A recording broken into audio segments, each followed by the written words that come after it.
It's all taste. And bhakti development and advancement of bhakti depends on taste. Krishna says in Gita, maybe, I don't know, the second chanted, Vishayva nivartante nirarasya dehana rasa varjam rasopyasya pramdrisva nivartate. Pramdrisva nivarte. Rasa varjam. When you experience that rasa, that taste, rasa varjam. Varjam means ever increasing, like vardhanam. Rasa varjam rasopyasya. When you experience that ever increasing ras, then you see the truth. Because the truth is rasika shekar. The truth is Rasaraj Sri Krishna. So this is Param Dristva.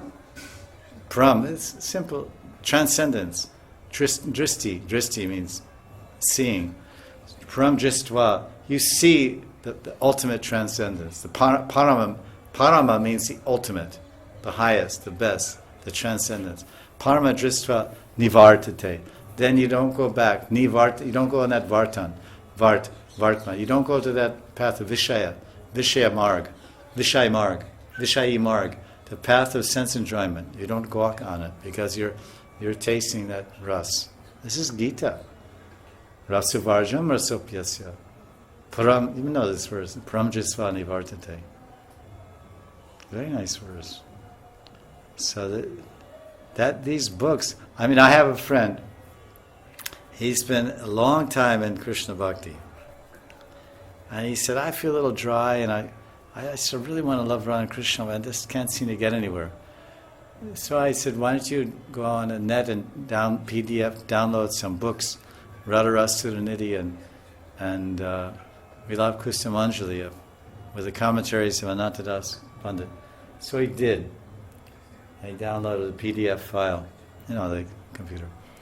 And after about 2 weeks, he called, Maharaj, I'm going crazy.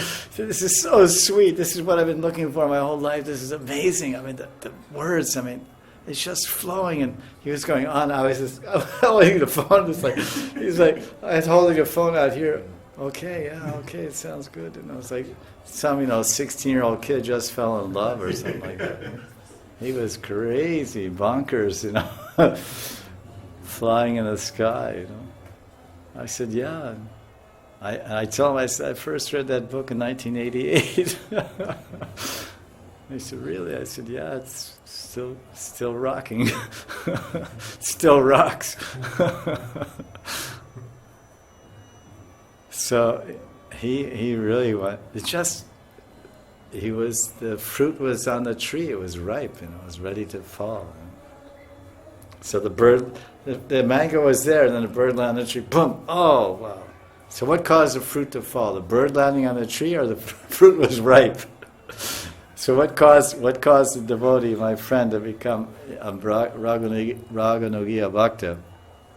Was he ripe, or was it the book he got? Or was it probably both?